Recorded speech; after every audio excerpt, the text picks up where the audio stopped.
Buenas noches. Hemos subtitulado el programa de hoy Ser o no ser para una mejor comprensión del tema que vamos a tratar. El mundo, el tipo de vida nuestro, está basado y substanciado en el curso espacio-temporal en el que transitamos. Embebido en los acontecimientos de ese movimiento espacio-temporal, el hombre olvida sus raíces, y sobre todo las raíces de su yo real, y más que ser en el mundo, simplemente está.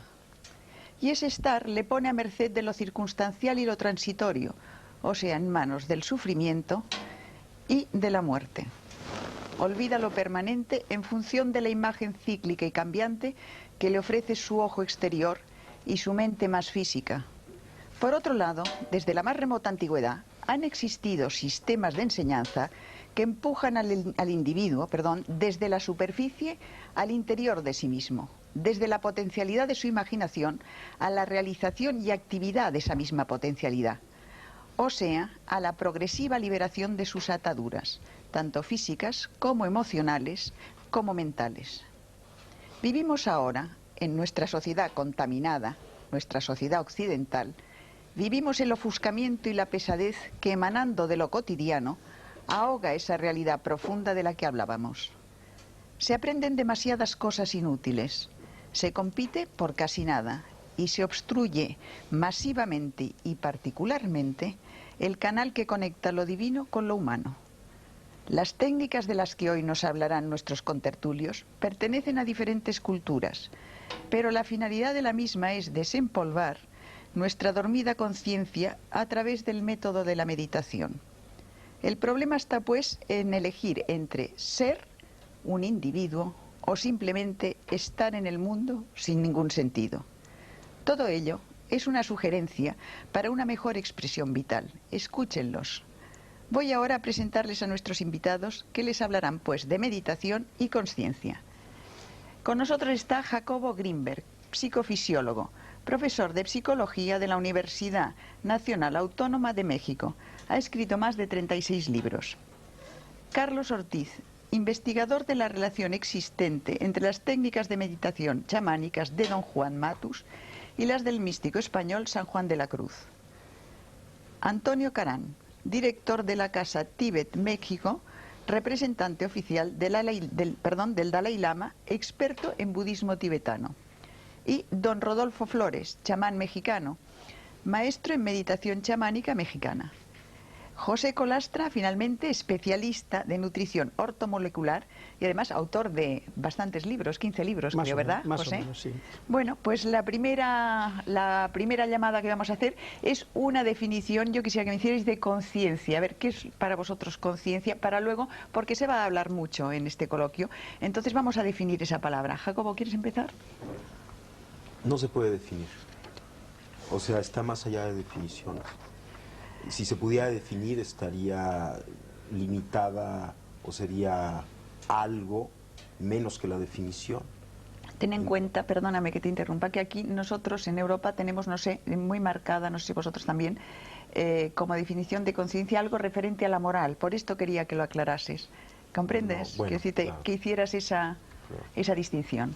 O sea, no, el término conciencia tiene una acepción, sí, como ética, volverse consciente de ciertas normas o las normas, pero realmente a eso no creo que nos refiramos cuando hablamos de conciencia, y es en ese otro nivel que no se puede definir.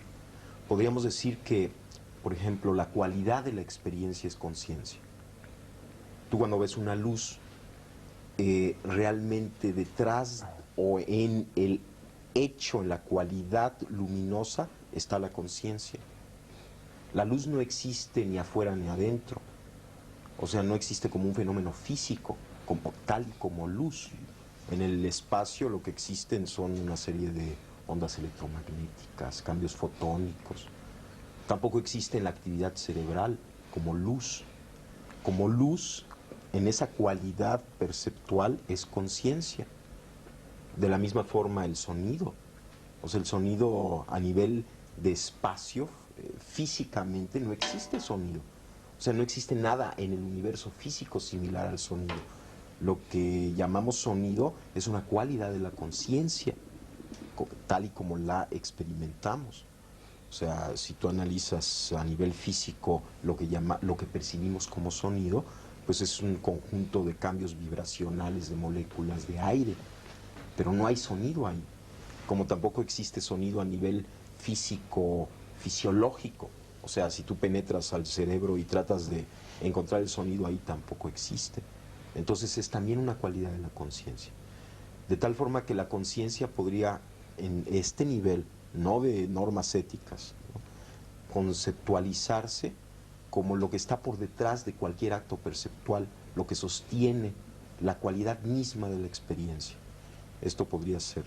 Y existen muchos niveles de la conciencia. He mencionado dos.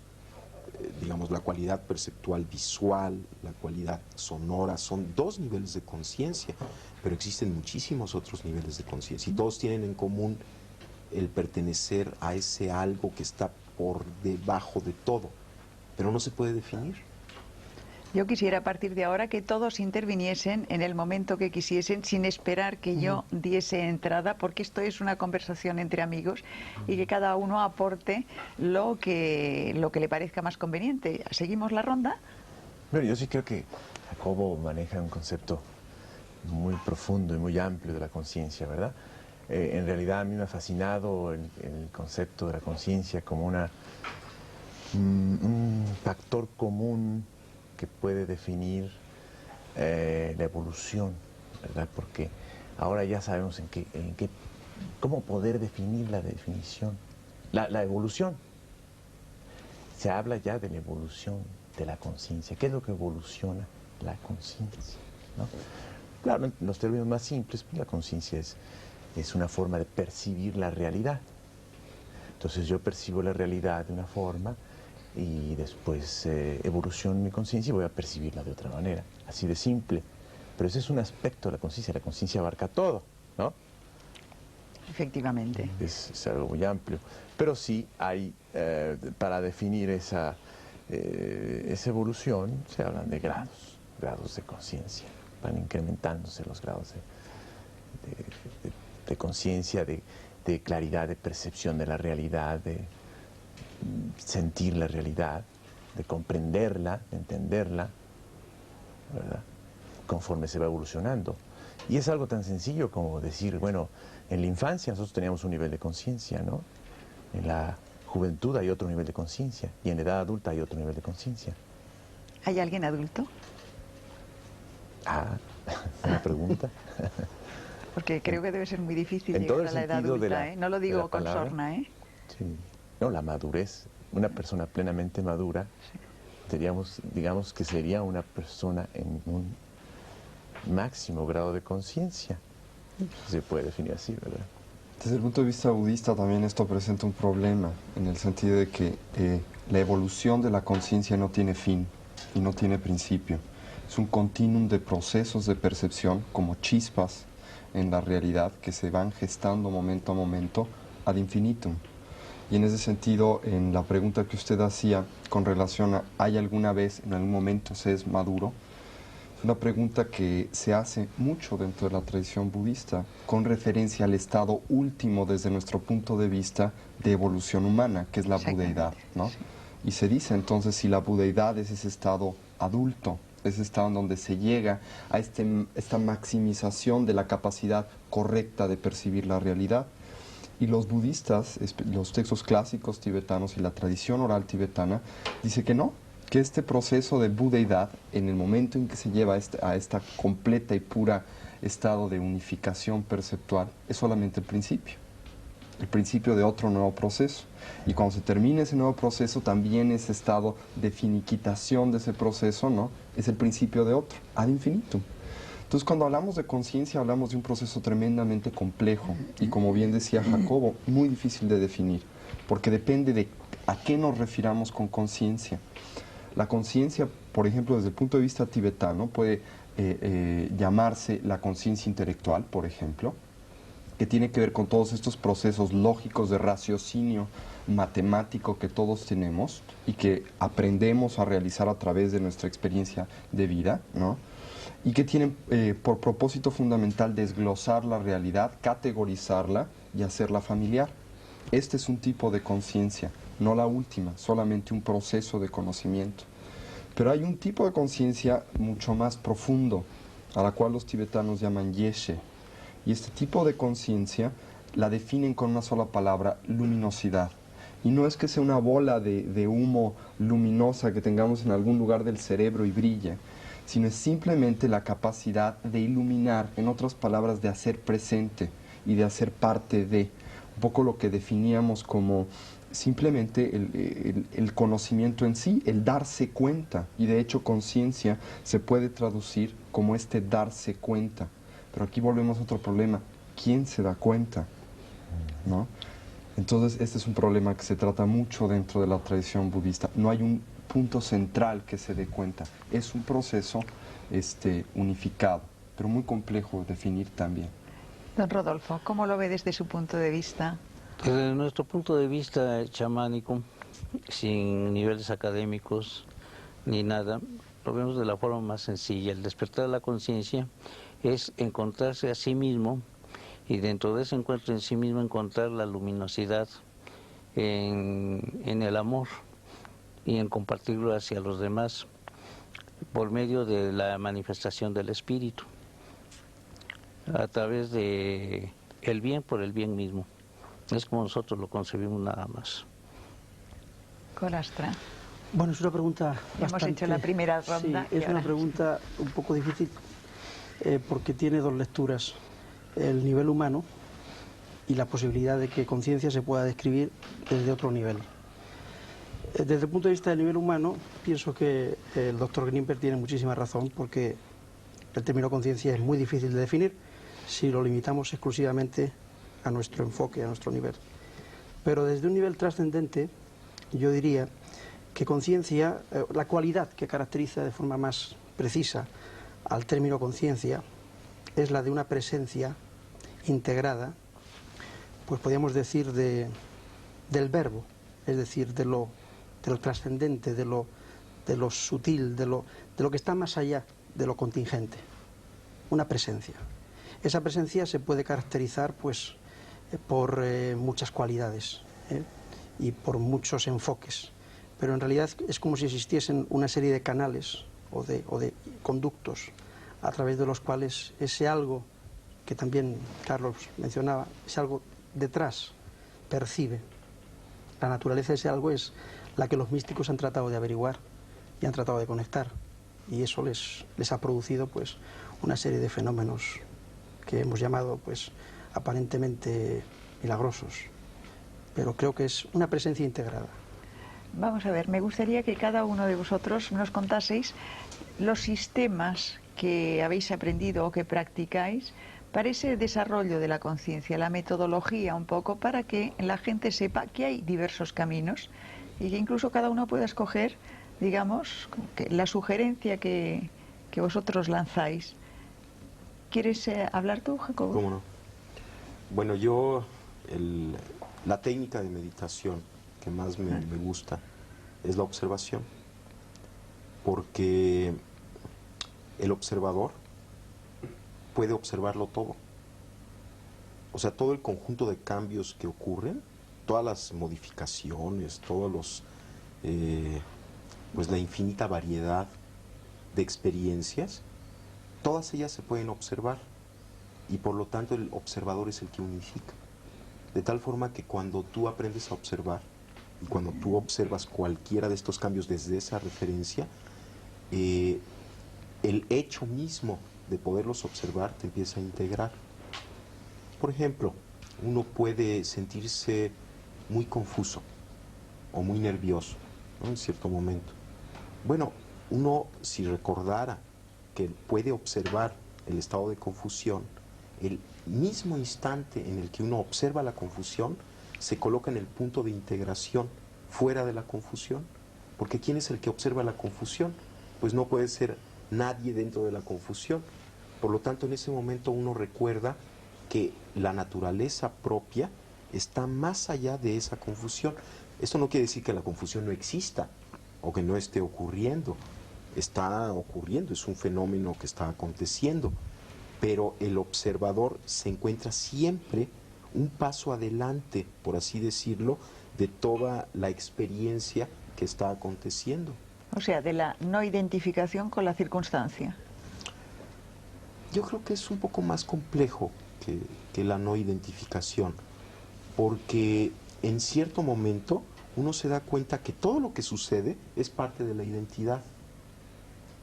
Esto es, parecería como que hay un proceso intermedio de no identificación, en donde la observación es para mí la técnica más extraordinaria, porque, digamos, es como la evidencia fehaciente, clara, de que siempre en nosotros existe algo trascendente, sin ideología. O sea, no necesitas acudir a ninguna ideología, sino que está allí siempre, todo lo puedes observar. Y siempre hay algo que está observando con quien te puedes conectar. Y aquí lo pongo entre comillas semánticas, esto de con quien te puedes conectar. El simple hecho es que lo puedes observar y el observador se coloca fuera del evento. Pero después de integrar todos los eventos, o sea, cuando acompañas tu vida cotidiana de la observación, empieza a suceder algo, empiezas como a encontrarte contigo mismo. Es una técnica, es una herramienta simplemente que te ayuda a unificar, porque por definición el observador es lo que unifica. Entonces, utilizando la observación, incrementas la posibilidad de unificación en ti mismo. Y llega un momento en que simplemente te conectas con la realidad, estás en la realidad. Y en ese momento, toda la discusión acerca de identificación o no identificación ya no existe. Estás más allá de identidades o no identidades. Pero tuviste que pasar por un periodo intermedio de desidentificación a través de la observación para llegar después a algo que es dificilísimo definir, lo que es ese contacto con la realidad. Porque ahí ya no hay ni afuera ni adentro, ni siquiera hay observador, ni observado, no hay observador ni observado. Simplemente eres tú mismo. Y todo lo que acontece, acontece. O sea, acontece. Y no importa, todo es igualmente importante. Sí, a mí me gustaría apoyar lo de Jacobo, pero dando la interpretación simbólica que da San Juan de la Cruz al respecto, que es muy claro. En su famoso poema de la Noche Oscura, habla que el alma sale de sí misma, ¿no? En la oscuridad de la noche, ¿no? Cuando ya la casa está quieta, sosegada, en silencio, ¿no? Es un simbolismo clarísimo de la idea del observador.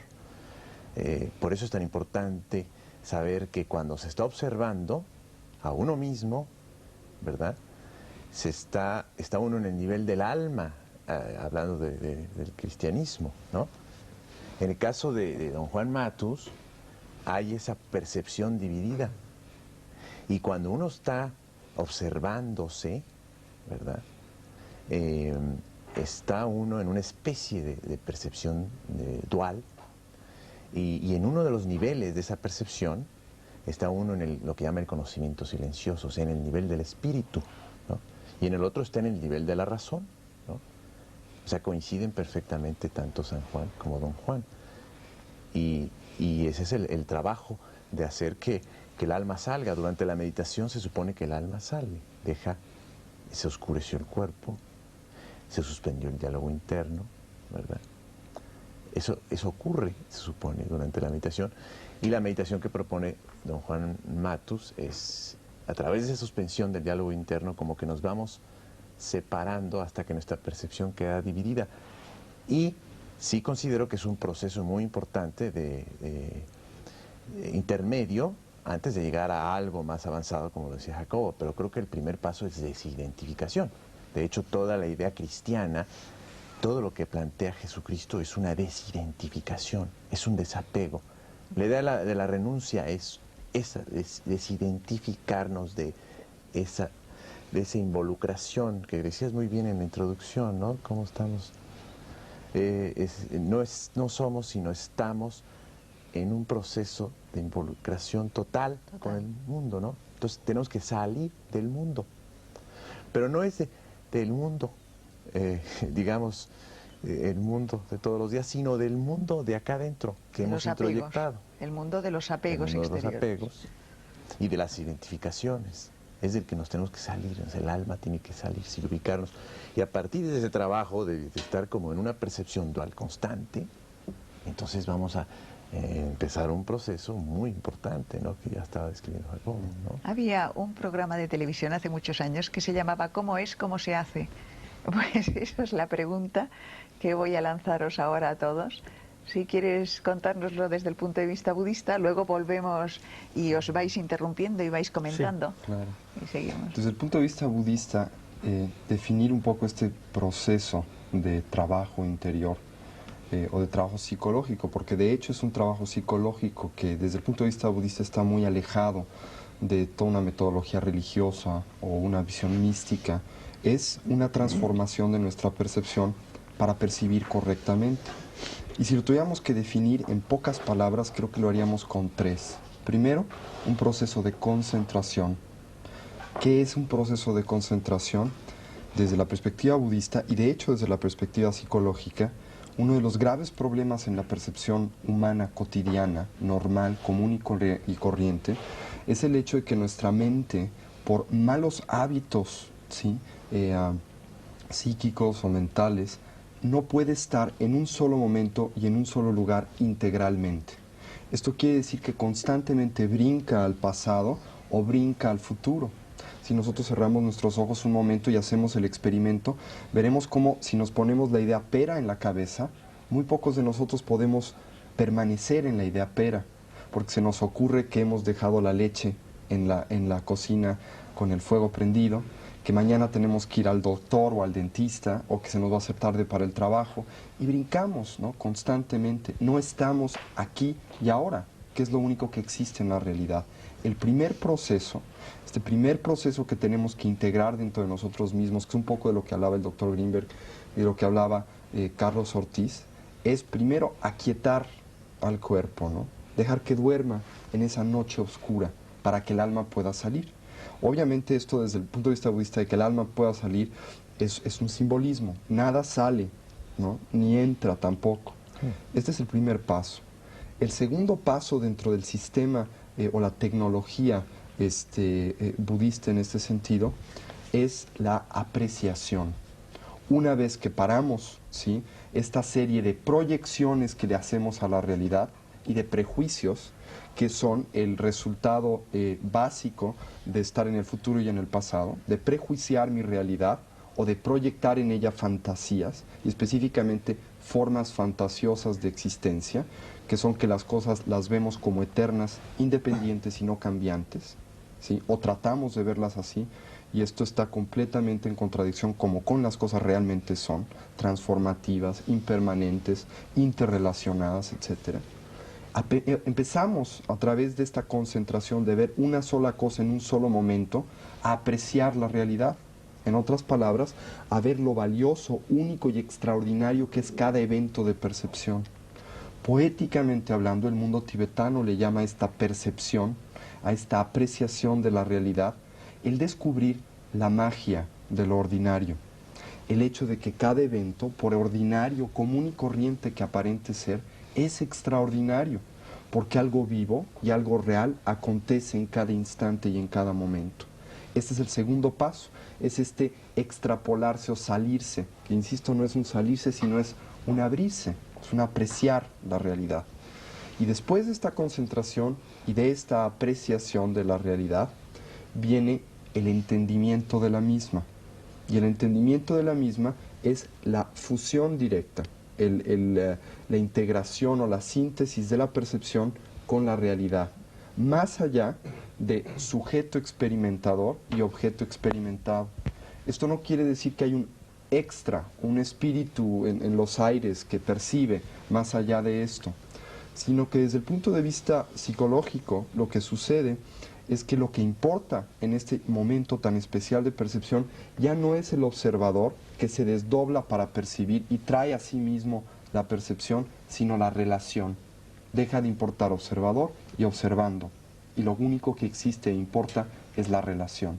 Un poco lo que veníamos hablando. Este proceso requiere de una tecnología, no viene por sí solo, se tiene que cultivar, porque todos nosotros vivimos en el mundo, primero que nada, como decía Platón, de la doxa y de la opinión, en el mundo de las interpretaciones, de las proyecciones y de los prejuicios, pero también en el mundo de los inventarios. Todo lo metemos a nuestro inventario, todo lo metemos a nuestras categorías y muchas veces dejamos de ver las cosas como son. Y cómo son, ¿sí? Es un problema muy extenso dentro de todo este conjunto de desarrollo de la conciencia. Pero podríamos decir desde el punto de vista algo budista, algo muy, muy sencillo, pero muy bello. ¿Cómo son? Extraordinarias, únicas. Un poco es eso. Don Rodolfo. Pues estoy de acuerdo con las tres personas antes, Jacobo, Carlitos y Marco.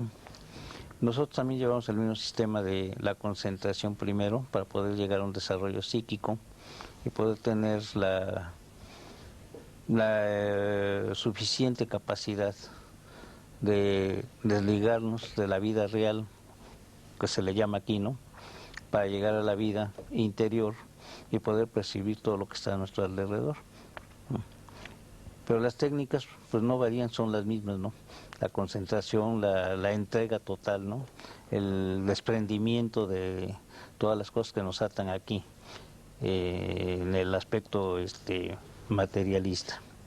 Pero vamos a ver, nosotros, por ejemplo, si pensamos en una actividad de un budista, nos imaginamos a un señor sentado en la postura del loto, rapado, vestido de amarillo y en una celda de un monasterio o en un templo. ¿Ustedes cómo lo hacen? Nosotros lo hacemos de la forma más sencilla y simple, ¿no? Nosotros podemos hacer nuestra concentración en cualquier lugar, siempre y cuando saneemos primero el ambiente, ¿no? Sanear el ambiente es decir, pues, quitar todo, evitar todo tipo de vibraciones negativas, ¿no?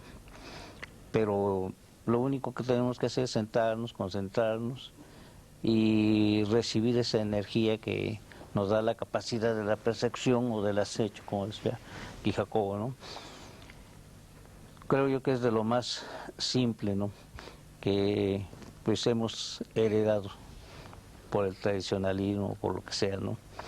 Pero pienso yo que también es la capacidad del individuo en el entregarse, en el darse, ¿no? Para poder recibir eso. Yo quisiera añadir una cosa antes, que creo que es un poco importante en la tradición budista. Nosotros generalmente cuando hablamos de budismo, muchos sí nos imaginamos a gente rapada en un monasterio meditando, ¿no?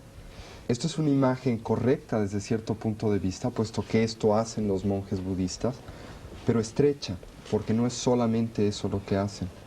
La meditación, primero que nada, este proceso de desarrollo de la conciencia o de atención, primero que nada requiere una técnica que nos permita entrar en el mundo de la concentración. Para entrar en este mundo de la concentración tenemos que tener un laboratorio controlado. No podemos hacer un experimento a grandes planos si primero no lo hemos controlado en medios controlados de laboratorio. En otras palabras, nos tenemos que salir un poco del mundo discursivo, del mundo de ruido, del mundo de las presiones, del estrés, a un ambiente controlado. Segundo, tenemos que simplemente sentarnos. Yo disiento. ¿Tú disientes? Sí. No necesariamente pienso que debe ser un ambiente controlado. Desde el punto de vista budista se tiene que empezar así. Por eso es lo que quiero decir. Se tiene que empezar así porque si no se empieza en un ambiente controlado, son muy contadas las personas que tienen la capacidad de trascender este diálogo interior.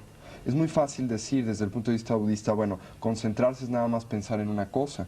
Pero ¿cuántas gentes que dicen tener concentración pueden realmente fijarse en una sola cosa en un solo momento, a pesar de decir que están concentrados? Esta concentración trasciende el nada más tener una concentración para estudiar bien. Es una concentración mucho más profunda y técnicamente se define de una manera especial, pero es el principio. Después de que se ha logrado algún resultado en esto, entonces la meditación se convierte en lo que se llama meditación en acción. En otras palabras, que ya podemos ser conscientes en todo momento del día y en todo lugar.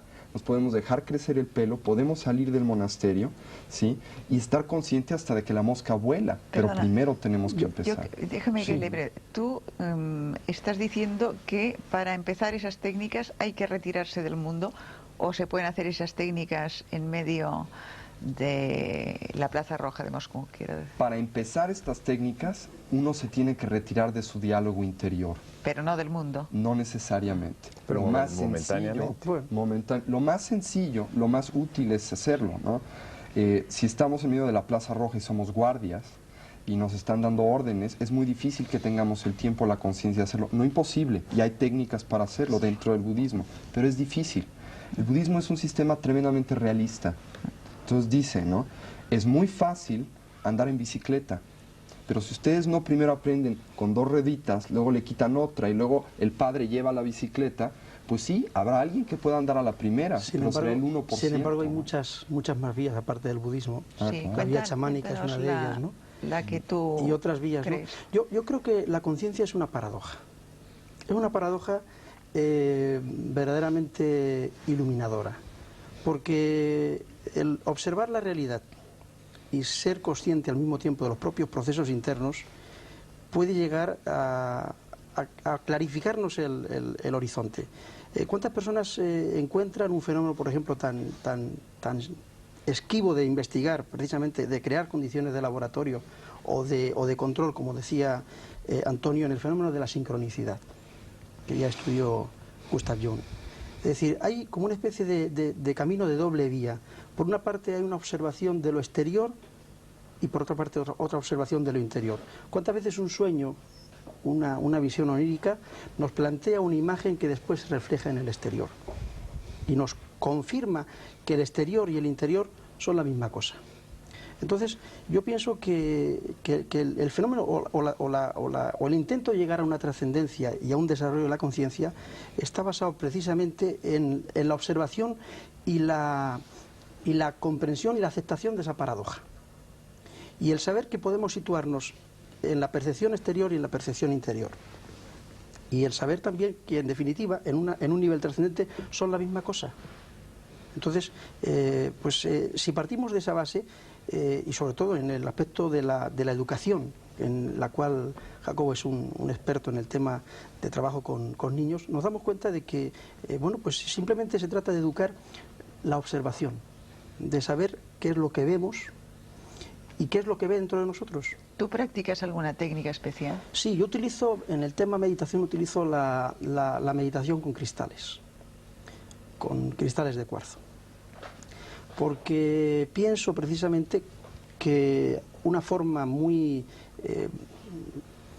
fácil de desarrollar ese tipo de contacto es la observación. La observación del nexo que hay, de la unión real, de la red que es la que está formada entre el ser humano concreto y todo lo que le rodea, el continuo que le rodea. Jacobo, te hemos dejado antes a mitad, a vosotros dos os hemos dejado a mitad de contar vuestra propia interpretación, vuestra propia actividad dentro de este tema. Bueno, yo creo que...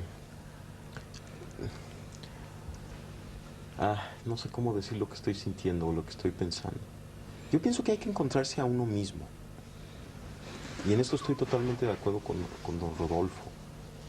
Y en este encontrarse a uno mismo, todo adquiere significado. Y entonces, tanto lo que sucede en el mundo como lo que sucede dentro de nosotros es integrado, es parte ya de un encuentro, se ve desde ahí.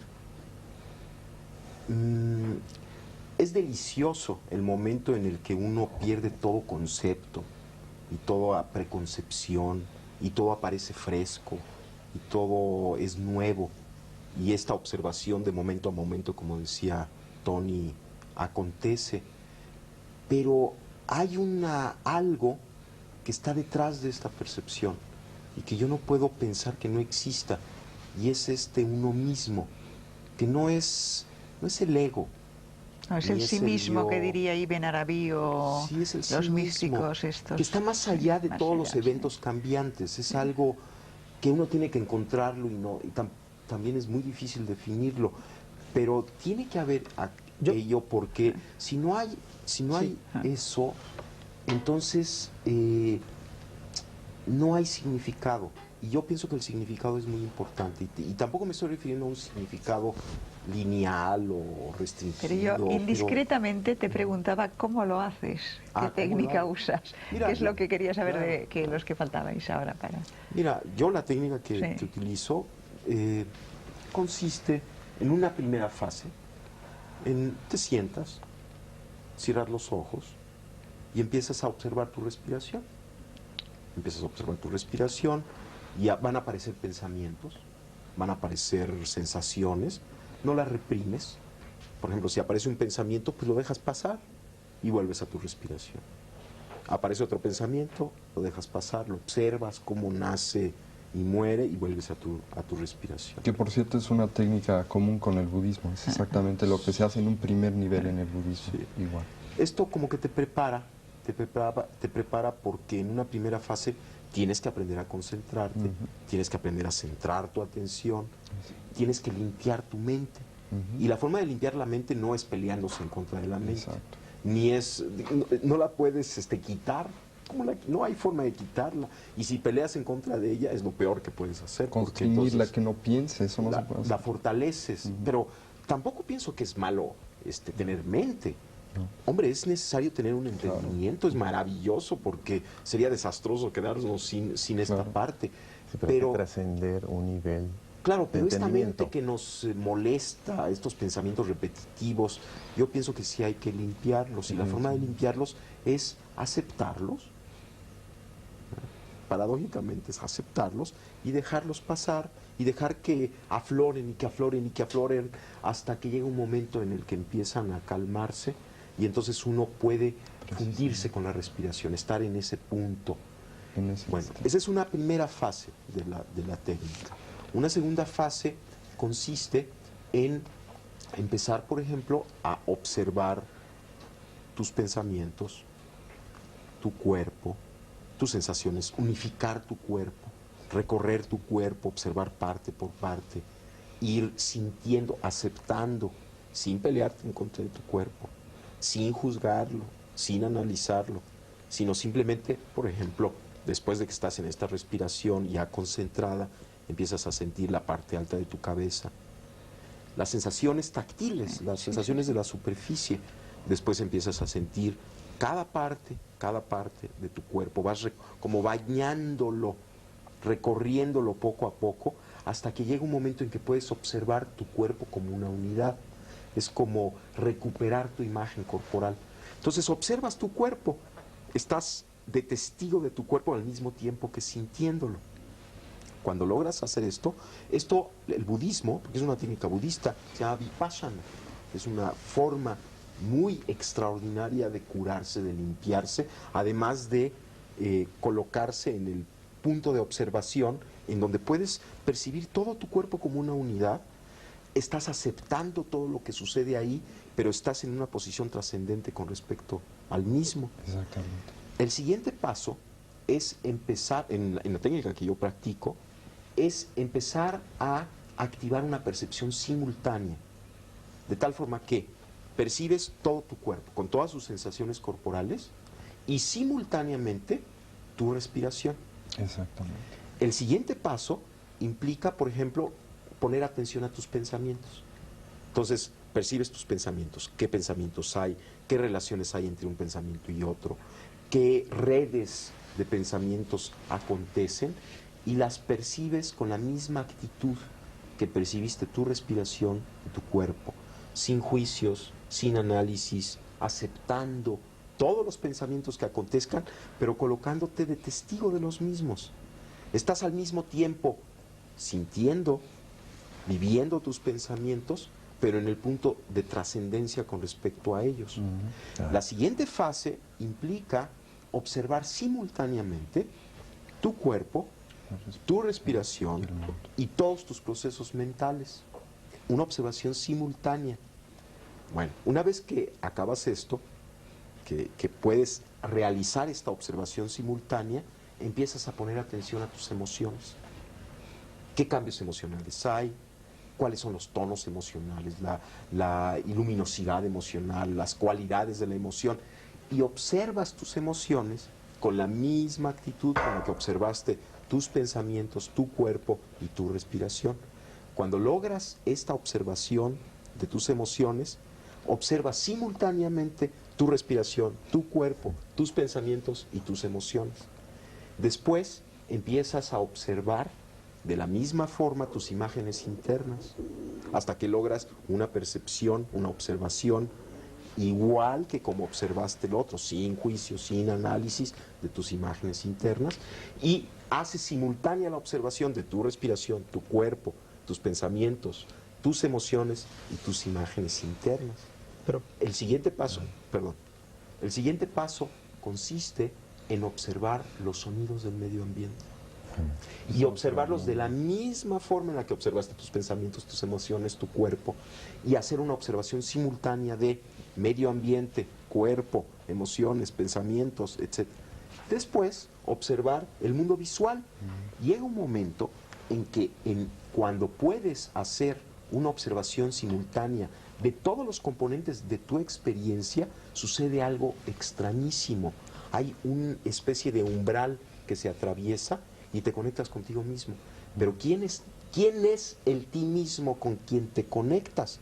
No se puede describir, porque está unificando todo aquello. De alguna manera, la técnica de incorporar observación a la observación y de hacerla simultánea te hace llegar a un umbral en donde todas las concepciones que tenías de ti mismo desaparecen y te conectas con algo que está más allá de esas concepciones, pero mucho más cerca de ti mismo que nunca antes. Y te das cuenta además que ese ti mismo es inseparable de la totalidad. ¿Y qué es la Pero totalidad? ¿Y qué es la totalidad? todo eso son condiciones de laboratorio, Exactamente. condiciones de control. Yo voy más allá, que son válidas y perfectamente útiles, pero yo voy más allá. Es que la conciencia se puede buscar también en la observación diaria de cualquier evento que a nosotros nos sucede. Pero perdón, es exactamente lo mismo. Sí. Bueno, en el sí. momento en que logras la observación del mundo visual, del mundo auditivo, de tu cuerpo, Entonces, estás puedes en integrar. cualquier lugar, en cualquier situación, y estás observándolo desde el mismo punto de referencia. Estás consciente. Lo único que, No es lo condiciones único que se elaboradas. dice es que si no hay un proceso previo de capacidad de atender, entonces en lugar de atender, en lugar de observar, nos estamos yendo con las cosas. Un poco lo que decía Jacobo para profundizar nada más una cosita. Yo diría que más bien de lo que se trata es de trabajar sobre el tema educativo, Sí, porque claro. me parece que el niño tiene la frescura suficiente, la capacidad suficiente en un sistema educativo idóneo para ver todo esto como una cosa totalmente natural. De acuerdo. La forma en la que el niño percibe la realidad es totalmente instantánea y directa. Entonces estamos hablando y estamos dando la sensación o la imagen de que necesitamos este proceso. Y posiblemente lo que necesitemos no es este proceso, sino no degradar una capacidad natural que tenemos desde que llegamos al mundo y que podemos ir ampliando progresivamente. Pero es otro tema. Esto depende. Perdona que diga, pero como este programa lo hacemos para personas que deben estar hechas una ruina, entonces casi mejor Pero es que no damos hablemos damos de la niños. impresión de que Sí. necesitamos Para adultos, digamos, mejorarnos. estábamos contando un Eso poco es. la historia. Me Claro. perdonáis, pero Carlos Ortiz no ha dicho Me su gustaría parte mucho en este tema. continuar con el simbolismo, ¿no?, de San Juan de la Cruz. Es importante aclarar que en ese proceso de separación estamos hablando de todo, del desapego, de la desidentificación. Para poder observar está uno desapegándose, salir de uno mismo, ¿no? Dice San Juan de la Cruz en su poema. Para eso hay que hacer la noche oscura del sentido, es decir, de los sentidos de las emociones Hay que tranquilizar. que se da en la meditación. O se puede dar instantánea, porque hay que hablar de la meditación momentánea e instantánea, vamos a decirlo así, ¿no? Se tiene que dar la noche oscura del entendimiento, o sea, se ve la realidad sin juicio, y ahí se entra la percepción directa. Ahí está. Por eso hay que hablar de ese tipo diferente de Claro. meditación, pero que hay que entrenarla en el laboratorio, como dices, en la meditación de sentado, ¿verdad? Y se da la noche oscura de la memoria, o sea, de ubicarse en el aquí y el ahora, olvidarse del pasado y olvidarse del futuro, así tiene que ser, ¿no? Y también la noche oscura de la voluntad, en cuanto a esa suspensión momentánea de esa voluntad reactiva, ¿verdad? Se suspende de pronto, por un momento. Entonces, ya nos ubicamos en dos tipos de meditación, una que es de sentados, ¿verdad? donde se nos va a facilitar ese entrenamiento de qué, de hacer noche oscura, de todo nuestro cuerpo y mente, para podernos salir, es decir, desapegarnos. Con ese entrenamiento ya podemos ir a la realidad con los ojos abiertos, ¿verdad? Y estar practicando esa observación de silenciarnos, ¿no? Instantáneamente y ver el mundo, ¿no? Ahora, Don Rodolfo, yo quería preguntarle, ¿tiene usted más facilidad que la gente que estamos educados en esta vorágine occidental e intelectual, digamos, que el resto? Usted y personas como usted. Bueno, en el aspecto de la meditación no lo hacemos nosotros tan complicado ni nada, ¿no? Es una forma sencilla y natural. Perdone, pero es que a lo mejor usted no lo necesita. Es que hay un fin en el que sigue el chamán, desde un principio, ¿no? El chamán piensa en el aspecto de nosotros, ¿por qué quiero ser chamán? ¿Por qué quiero conocer esto? ¿Para qué lo quiero? ¿Para qué lo necesito, no? Entonces viene el desprendimiento del ego, o sea, lo necesito y lo quiero para servir a los demás, para darles a los demás, para participar en la vida activa de la sociedad, pero inculcando una nueva idea de la desintegración del materialismo.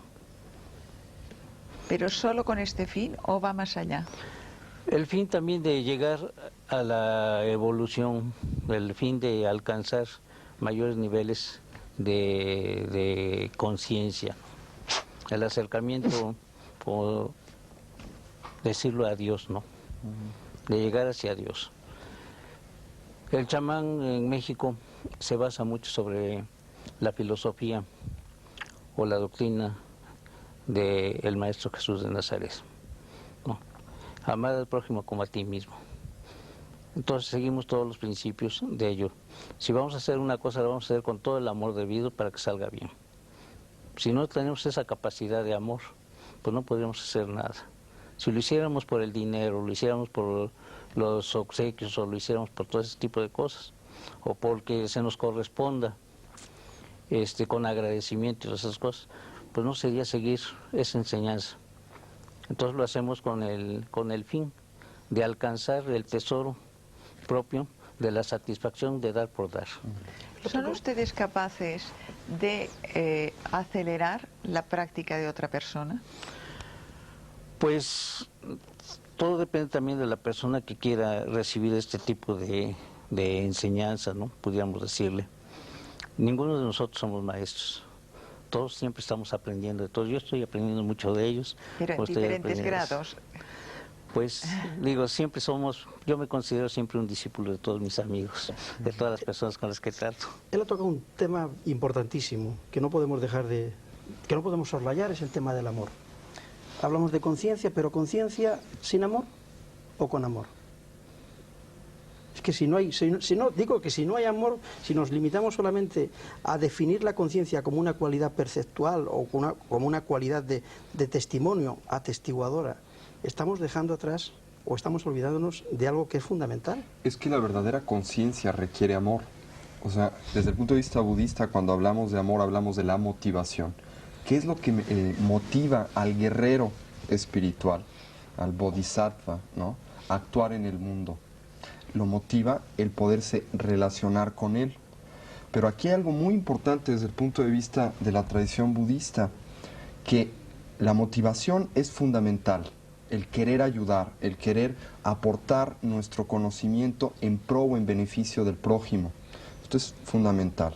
Pero otro de los temas muy, muy importantes que tenemos que tocar es que no es suficiente el querer ayudar, hay que saber ayudar, porque si no, lo único que vamos a hacer es contribuir con nuestro caos personal al mundo. O sea, mucha gente quiere ayudar, pero muchas veces interpretamos ayudar como el imponer nuestros sistemas, nuestras resoluciones, nuestras soluciones al prójimo, cuando pueden ser completamente erróneas para él. Y esto es muy importante. Por eso la conciencia, como decía José, es fundamental para el amor. Y el amor es fundamental para la conciencia. O sea, hay que conocer para amar. Hay que conocer para amar y hay que amar para conocer. Y este amar para conocer es lo que el budismo narra en el hecho de que nuestra realidad no existe como cosas, entidades, sustancias o eventos aislados, sino que todo en la realidad está interconectado. Esto es obvio, no es descubrir el hilo negro, es el hecho de que si estamos aquí es porque hay unas cámaras, unos operadores de las cámaras, hay un auditorio, está usted que conduce el programa, en fin, hay miles de casos y circunstancias que hacen posible el hecho de que las personas que nos están viendo nos puedan ver. Entonces, lo que yo hago en este estudio afecta a millones de personas, pero al mismo tiempo lo que ellos piensan de este programa afecta a este programa, ¿no? Entonces, mi motivación tiene que ser poder ayudarlos a ellos. ¿Cómo? Agradándoles para que el programa pueda existir, ¿no? En otras palabras, este conocimiento de cómo existen las cosas, esta sabiduría, esta conciencia, que es esta interrelación, me brinda amor, porque obviamente cuando me doy cuenta que todo está interpenetrado, que todo se interrelaciona, me tiene que interesar todo, porque si no me interesa todo, tampoco me puede interesar yo. Es un poco lo que el Dalai Lama dice que es el egoísmo educado o el egoísmo sabio, a diferencia del egoísmo estúpido. Es el quererme ayudar sabiendo que para poderme realmente ayudar tengo que ayudar a todo lo demás. Y esto es muy importante. Pero sí quería hacer esta aclaración. Estoy de acuerdo completamente con lo que hemos dicho, pero que no es suficiente querer ayudar.